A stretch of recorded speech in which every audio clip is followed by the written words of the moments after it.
Economic and manufacturing power house, वो सब इस बजट में निर्णय लिए गए, वो प्रावधान किए गए कि देश को आगे बढ़ाने के लिए कदम उठाए जा सकें। कुछ ताकतें देश के अंदर रहकर भी विरोध करेंगी, अच्छी बातों का भी हर का अपना अपना नजरिया है। किसी को चांद चमकता नजर आता है, किसी को चांद में दाग नजर आता है। लेकिन मैं इतना जरूर कहूंगा सर, कुछ लोग वर्षों तक गरीबी मिटाओ का नारा लगाते रहे, 5 पीढ़ियों ने राज किया, गरीब मिट गए लेकिन गरीबी नहीं हटी। लेकिन एक गरीब मां के बेटे ने जमीनी स्तर से राजनीति करते हुए संगठन से सरकार तक आकर जब काम किया तो हिंदुस्तान के इतिहास में सबसे कम समय में सबसे ज्यादा गरीबों को गरीबी रेखा से बाहर निकालने का काम किया तो नरेंद्र मोदी जी ने करने का काम किया है। कुछ लोग गरीबी पर राजनीति करते रहे, रोटी बांटने का राजनीति करते रहे, रोटी ज्यादा कैसे बने उस पर कभी विचार नहीं किया, क्योंकि इनकी राजनीति ही उससे चलती थी। सड़क की एक बजट में घोषणा कर दो, उससे पहले वायदा करके एक चुनाव जीत जाओ, फिर घोषणा कर दो। 5 साल बीतने तक केवल चूना लगता था, सड़क का कोई नामो निशान नहीं होता था। फिर एक आशा दिखाते थे, उसके बाद भी कुछ नहीं करते थे। इसी तरह से इनका खेल कई वर्षों तक चलता रहता था। और जब अटल जी के समय भी देखें सर, जब नेशनल हाईवेज बनाने की शुरुआत हुई उस समय भी ये विरोध करते थे, कहां से नेशनल हाईवे बनेंगे।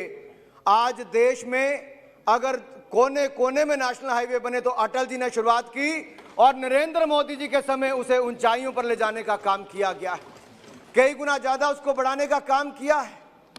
यही नहीं सर, ये जो लोग कहते थे गरीबी का नारा, आज तो इनके मुंह से एक शब्द नहीं निकला। मैं तो इतना कहना चाहता हूं सर, गरीबों को शौचालय भी बना कर दिया तो मोदी जी ने, पक्का मकान हर गरीब को बना कर दे रहे तो नरेंद्र मोदी जी, हर गांव तक बिजली पहुंचाई तो नरेंद्र मोदी जी की सरकार ने, हर घर को बिजली का कनेक्शन दिया तो मोदी सरकार ने, एलईडी के बल्ब दिए तो मोदी जी की सरकार ने, अब हर घर को नल और नल से स्वच्छ जल देगी तो नरेंद्र मोदी जी की सरकार देगी। हर परिवार को, हर व्यक्ति को बैंक खाता दिया, 45 करोड़ से ज्यादा जनधन खाते खुलवाए तो नरेंद्र मोदी की सरकार ने, गरीब को रुपए डेबिट कार्ड दिए तो नरेंद्र मोदी जी की सरकार ने। जहां दुनिया पेपर करेंसी से प्लास्टिक करेंसी की ओर जाती थी अध्यक्ष जी, मोदी जी के नेतृत्व में हमने पेपर करेंसी से डिजिटल करेंसी की ओर एक नई छलांग लगाई और यूपीआई भीम की चर्चा आज पूरी दुनिया भर में भारत की एक बड़ी उपलब्धि के रूप में, सॉफ्ट पावर के रूप में होती है। यह ताकत है नए भारत की, उभरते हुए भारत की। और इस उभरते हुए भारत की और सशक्त भारत को ये लोग देखने के लिए मंजूर नहीं है। ना इनके समय में किसानों की आमदन दुगनी हो सकी, ना ये स्वामीनाथन कमेटी की रिपोर्ट को लागू कर पाए, लेकिन स्वामीनाथन कमेटी की रिपोर्ट को लागू करने का काम भी किसी ने किया तो नरेंद्र मोदी जी की सरकार ने किसानों के हित में किया। क्या थी उसमें रिकमेंडेशंस? एक बड़ी रिकमेंडेशन उसमें यह थी कि लागत प्लस 50% मुनाफा, कॉस्ट प्लस 50% प्रॉफिट। क्यों नहीं लागू किया? क्या कांग्रेस का कोई नेता इस पे प्रकाश डालना चाहेगा? क्या मजबूरी थी आपकी? यही नहीं, आपने तो बड़े बड़े वायदे किए थे अलग अलग राज्यों में। आपने तो कहा था कि हम लोग राजस्थान में 10 दिनों में कर्जा माफ कर देंगे, पंजाब में कर्जा माफ कर देंगे। मैं खुली चुनौती देता हूं इस सदन में सर, इनका कोई एक नेता बताए कि अगर सारे किसानों के कर्जे माफ कर पाए।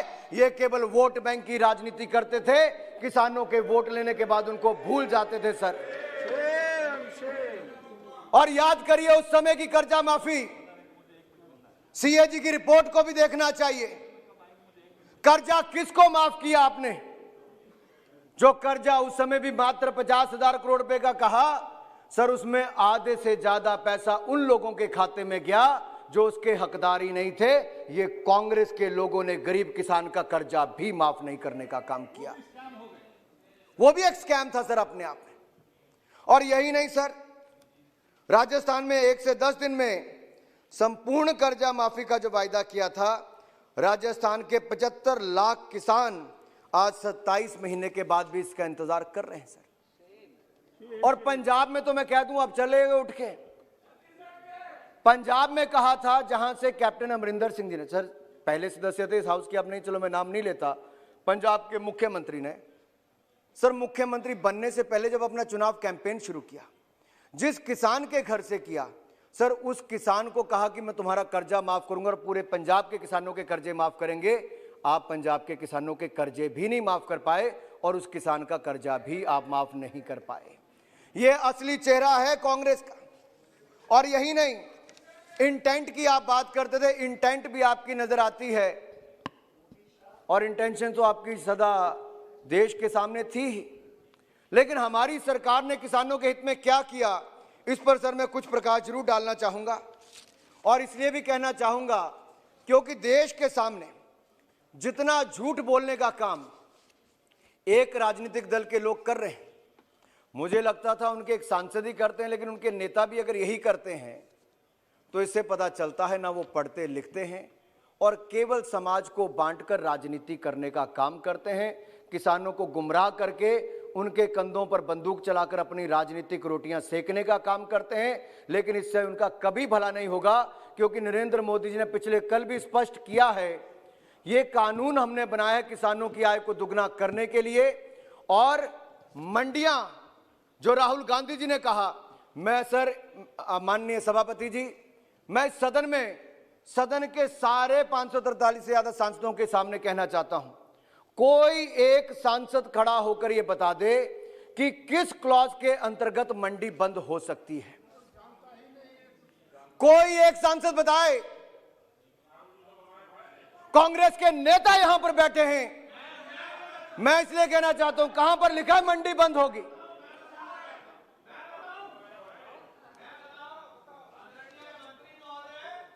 बिहार में 2006 में ये कानून रद्द किया गया था और उस जमाने में जितने सरकारी मंडी थे उसका 1/10 भी आज नहीं रह गया है। और अनाज हमारे किसानों का आधा दाम में भी नहीं बिकता है माननीय मंत्री महोदय। सर माननीय सभापति जी, मैं चाहूंगा अगर अधीर रंजन चौधरी जी भी इस पर थोड़ा प्रकाश डाल दें तो देश को पता चल जाए। मैं तो ये चाहता था इसमें प्रकाश डालने के लिए, एक दिन सदन सिर्फ एग्रीकल्चर की मुद्दे पर चर्चा करें, तो सारे प्रकाश आप भी डालोगे, हम भी डालेंगे। अगर हिम्मत है तो एक दिन एग्रीकल्चर की मुद्दे को स्टैंड एलोन मुद्दे बना के एक दिन सदन में चर्चा हो जाएगी, अगर हिम्मत है आपका। अगर आपका प्रधानमंत्री जी रहे, आपके सारे मंत्रीगण रहे, एक दिन सारे दिन सिर्फ एग्रीकल्चर को स्टैंड एलोन एक इशू बना के चर्चा आपकी बातें हो गई। माननीय सभापति जी, मैं यही देश के सामने बताना चाहता था कि जिन्होंने पहले एक हफ्ता सदन और देश का बर्बाद किया, फिर पूरी चर्चा राष्ट्रपति अभिभाषण पर हुई, उस पर भी इन्होंने सबने कृषि बिल पर ही बोला। आज इनके नेता पढ़कर नहीं आए, बजट पर नहीं बोल पाए, कृषि बिल पर बोले लेकिन उस पर भी केवल झूठ बोलकर चले गए। अब कांग्रेस के नेता को भी पता नहीं कि किसी क्लॉज पे लिखा है कि नहीं लिखा। एक कांग्रेस का सांसद नहीं बता पाया। यह देश के सामने हमने पोल खोली है, पूरी की पूरी कांग्रेस पार्टी की, पूरे के पूरे विपक्ष की खोल कर रखी है। यह बताना आवश्यक था देश को। और बैठो भैया बैठो। ये जो नहीं मैं बताता हूं आप बोलते जाइए। मैडम, मैं कहना नहीं चाहता था, रवनीत बिट्टू जी लाली लाली की बात करते हैं, ये किसानों के आंदोलन में गए थे, इनके गाल लाल होकर आए हैं भैया, बताना चाहते हैं।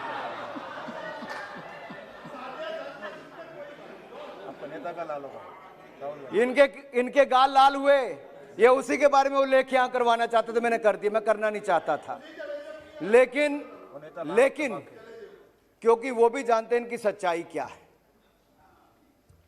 ये कहते हैं मंडी बंद करेंगे, अब कौन बंद करेगा? ये स्तर इस सदन का कभी नहीं था सभापति जी। जब किसी के पास तर्क खत्म हो जाए तो तू तड़क पे आ जाए, ये शायद कहीं और चलती होगी। इस सदन में गरिमा के साथ एक से दूसरे माननीय के साथ बात की जाती थी, और जिस तरह से जो स्तर कांग्रेस का हो रहा है वो पता चल रहा है नेता से लेकर उनके कार्यकर्ताओं की हालत क्या होगी। और जब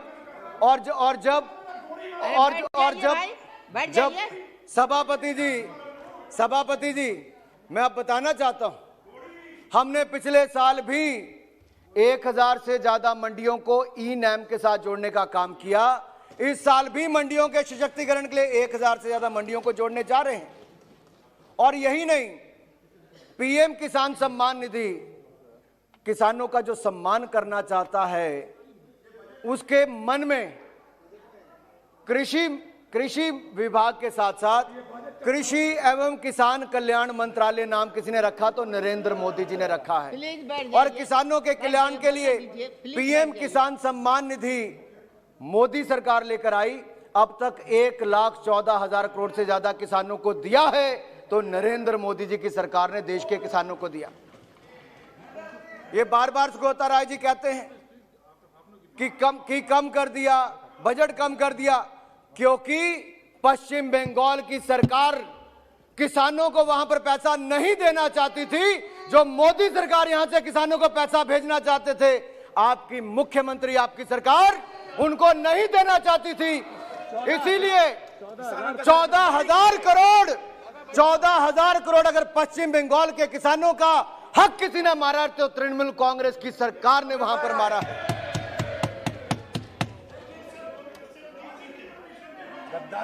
सांसद महोदय बैठ जाइए, प्लीज बैठ जाइए, बैठिए। आप बैठिए, प्लीज बैठ जाइए, आप बोलते रहिए। मैं अध्यक्ष जी, मुझे अभी फाउंडेशन के बारे में याद करवाया। माननीय राहुल जी कह रहे थे फाउंडेशन तैयार कर रहा हूं, फाउंडेशन। ये तो राजीव गांधी फाउंडेशन ही तैयार करते रहे, और राजीव गांधी फाउंडेशन में भी प्राइम मिनिस्टर रिलीफ फंड हो या देश के बड़े बड़े व्यापारियों से पैसे लेने का काम हो, वो एक ही परिवार ने अपने ही सुख के लिए, अपने ही संसाधनों के लिए वो काम करने का काम किया है, तो इन लोगों ने वो किया है। ये उसी फाउंडेशन को तैयार कर रहे थे। सदन में समय कम देते हैं, फाउंडेशन को तैयार करने में समय ज्यादा लगाते हैं। यही नहीं अध्यक्ष जी, वो जो हम दो हमारे दो की बात करते होंगे तो शायद दीदी जीजा जी और 2 बच्चों की बात करते होंगे।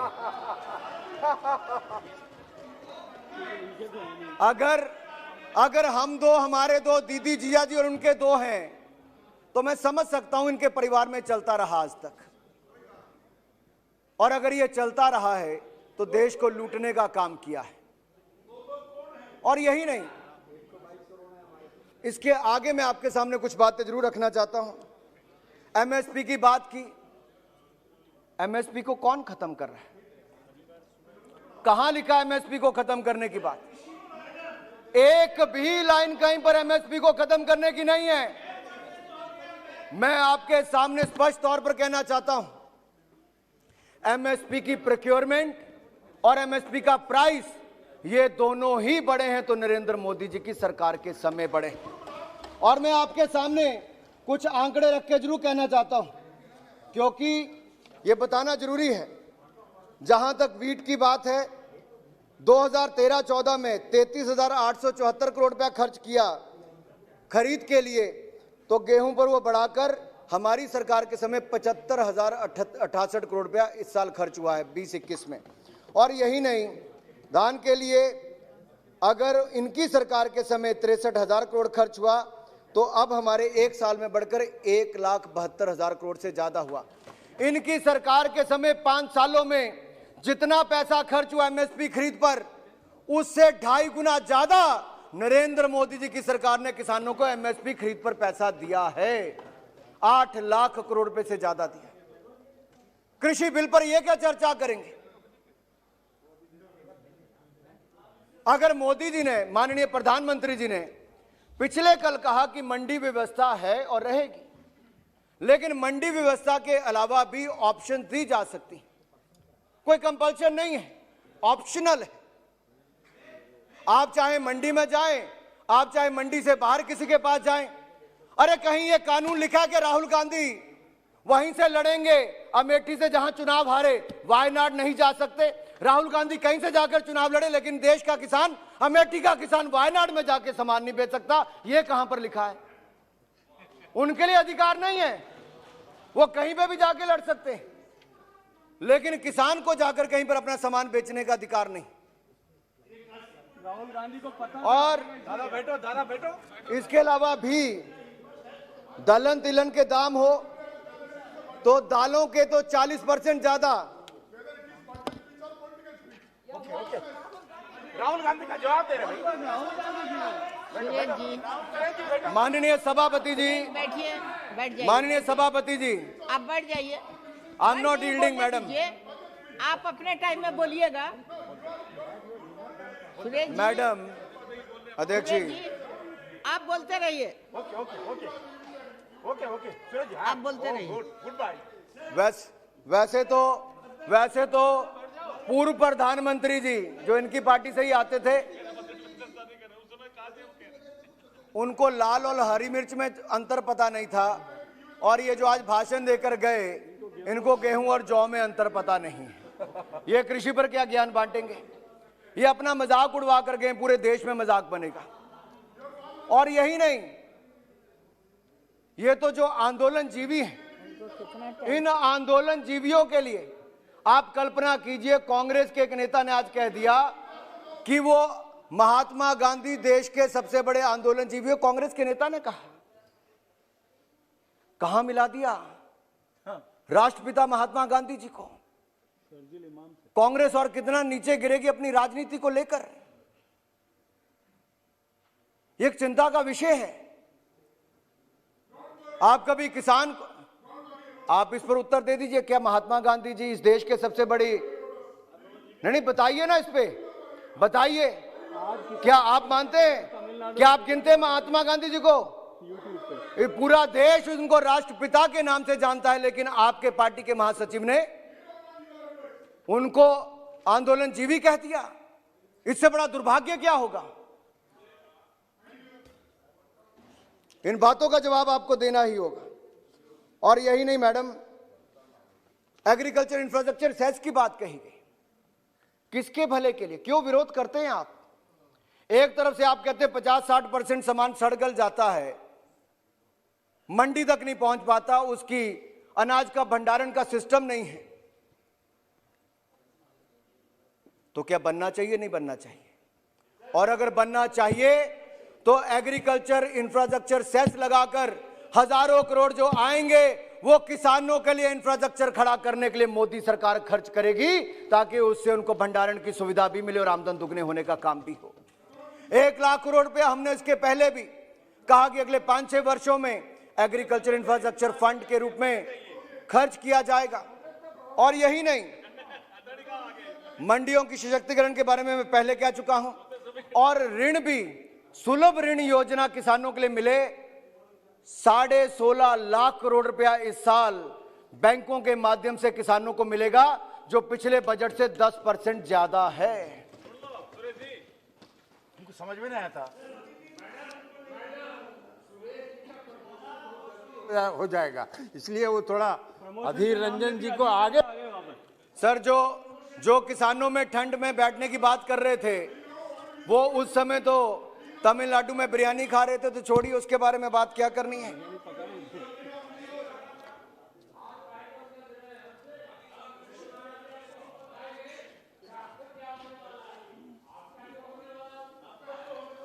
मैडम, यहां पर कहा गया कि जीएसटी को लाए, आप क्यों नहीं लाए? आप भी लाना चाहते थे, क्योंकि आप राज्यों की सरकारों को कंपनसेट करने के लिए तैयार नहीं थे। हम कोऑपरेटिव फेडरलिज्म में विश्वास करते हैं, राज्यों को 14% इंक्रीज प्रति वर्ष अगर देने का काम कोई कर रहा है जीएसटी कंपनसेशन में, तो भारत सरकार जीएसटी काउंसिल वहां से कर रही है। इसीलिए पूरे देश के राज्य की सरकारें उस पर आई हैं। और इस आपदा के समय में भी जब भारत सरकार के पास पैसा नहीं था, मैंने देखा माननीय वित्त मंत्री निर्मला सीतारमण जी 8-9 घंटे लगातार बैठकर ना लंच करने उठी, ना चाय पीने उठी, राज्य की सरकार की एक एक बात सुन के 9 घंटे बैठकर उनकी समस्याओं का समाधान करके राज्यों को 6 किस्तों में 84,000 करोड़ से ज्यादा दिया। तो माननीय वित्त मंत्री निर्मला सीतारमण जी ने देने का काम किया। हम विश्वास रखते हैं कोऑपरेटिव फेडरलिज्म में, संघीय ढांचे में राज्यों को लेकर ही हम सशक्त भारत का निर्माण करना चाहते हैं। लेकिन आप बांटने का काम मत कीजिए। जब हम तमिलनाडु के लिए, केरल के लिए, असम के लिए पैसा देते हैं तो आप विरोध करते हो कि असम के और पश्चिम बंगाल के चाय बागान वालों को क्यों पैसा दिया। मुझे दुख होता है सुगौता राय जी, जब राहुल गांधी जी की पार्टी और आपकी पार्टी के कुछ लोग इसका विरोध करते हैं तो क्या कसूर है उन चाय बागान के मजदूरों का जिनको मोदी सरकार मदद करना चाहती है। आपको तो आगे बढ़कर उसका स्वागत करना चाहिए था। तो आप ऑन रिकॉर्ड कहते हैं अच्छा है, चलिए कुछ तो माने।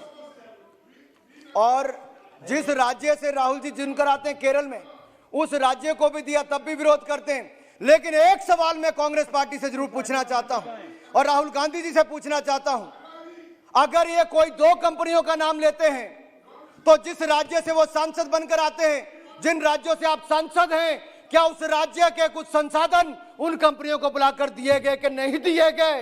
इस बात का जवाब आपको देना ही होगा। पोर्ट किसको दिया है बताइए, किसको दिया पोर्ट आपने? अब बोलती बंद क्यों हो गई आपकी? उनको हाथ जोड़कर निवेदन करके उनको पोर्ट दिया है तो कांग्रेस की सरकार ने केरल में दिया है। माननीय हमारे दोस्त को दिया। बैठो You can withdraw it. बैठो Private party that if आप बैठिए, मैं अनुमति नहीं दी हूँ, प्लीज बैठिए। माननीय सभापति जी, कितनी हास्यास्पद स्थिति है। ऐसी पार्टी जो 55-60 साल सरकार चलाती रही, उसके सांसद उठकर कहते हैं जो हमने पोर्ट दिया वो आप वापस ले लो। भाई बुलाएं आप, हम दो, हमारे दो को दो, आप वापस ले हम। क्यों भाई, क्यों, क्या कारण है? हमारी क्या जिम्मेदारी है? ये तो आपके ही 2 हैं, आपने ही पाले हैं। और आपके ही समय ये जो साइलोज बने, एक बार राहुल गांधी जी पिछली अपने पूरा रिकॉर्ड उठाकर देखना, ये साइलोज उन कंपनियों को किसने दिए? ये आपकी सरकार ने ही दिए हैं। इतना कोरा झूठ बोल देना, वो भी लोकसभा में। हम तो कब आए सत्ता में? 5 साल हुए। लेकिन सभापति जी 5 साल पहले जब हम सत्ता में आए तो देश की हालत क्या थी? India was among the fragile 5 economies of the world. दुनिया की 5 लड़खड़ाती चरमराती अर्थव्यवस्थाओं में से भारत था यूपीए के समय। लेकिन नरेंद्र मोदी जी ने ईमानदार सरकार दी, सुशासन दिया, उसके कारण दुनिया की पहली 6 अर्थव्यवस्थाओं में हिंदुस्तान को लाकर खड़ा किया। तो नरेंद्र मोदी जी ने लाकर खड़ा किया। पिछले 6 वर्षों में एक भी रुपए का कोई घोटाले का आरोप हमारी सरकार के खिलाफ नहीं लगा पाया। यह ईमानदार सरकार दी है तो नरेंद्र मोदी जी की सरकार ने दी। अभी टेबल लगा, हम में दम है, ईमानदार हैं, सीना चौड़ा करके सदन और सड़क में आपको कोरा जवाब देते हैं, क्योंकि आपके दीदी जिया जी उन बातों को सहन नहीं कर पाते। आपके नेता बेल पर हैं, जेल से बाहर हैं, क्योंकि भ्रष्टाचार किया है। और आज वो बड़ी बात करते हैं गरीबों की, किसानों की जमीन लगे जहां पर उद्योग लगने थे, आपके अपने उस परिवार के ट्रस्ट के नाम पर दे दी गई। क्या क्या बोलूं मैं, एक परिवार के खिलाफ बोलना नहीं चाहता था, लेकिन जिस तरह से आज इस सदन का अपमान किया गया है, झूठ का पुलिंदा यहां पर जिस तरह से भाषण के रूप में कहा गया, ऐसे ही लोग हैं जो देश को बांटते हैं अपनी राजनीति के लिए। आज वो किसानों का दुरुपयोग कर रहे हैं अपनी राजनीति के लिए। इसका जितना निंदा की जाए उतनी कम है। मेघवाल जी कह रहे हमारे बीकानेर में जमीन ले ली। अब मुझे नहीं पता किसने ली, जीजा जी ने ली या बहन जी ने ली। आप तो पुराने कलेक्टर रहे, आप बताइए किसने ली किसने नहीं ली। मैं इसमें नहीं जाऊंगा।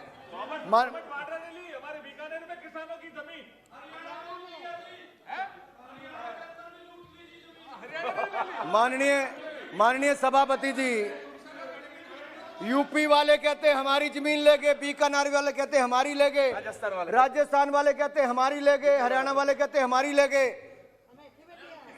छोड़ा किसको है इस परिवार ने? किसी को तो छोड़ा होता। ऊपर चीन से पैसा ले लिया, ऊपर चीन से और पैसा ले लिया। देखिए, आज जब राजनाथ जी यहां से चीन पर अपनी एक टिप्पणी कर रहे थे जो बॉर्डर पर, किस तरह से वहां से विरोध हो रहा था। खुशी होनी चाहिए थी कि मोदी है तो मुमकिन है।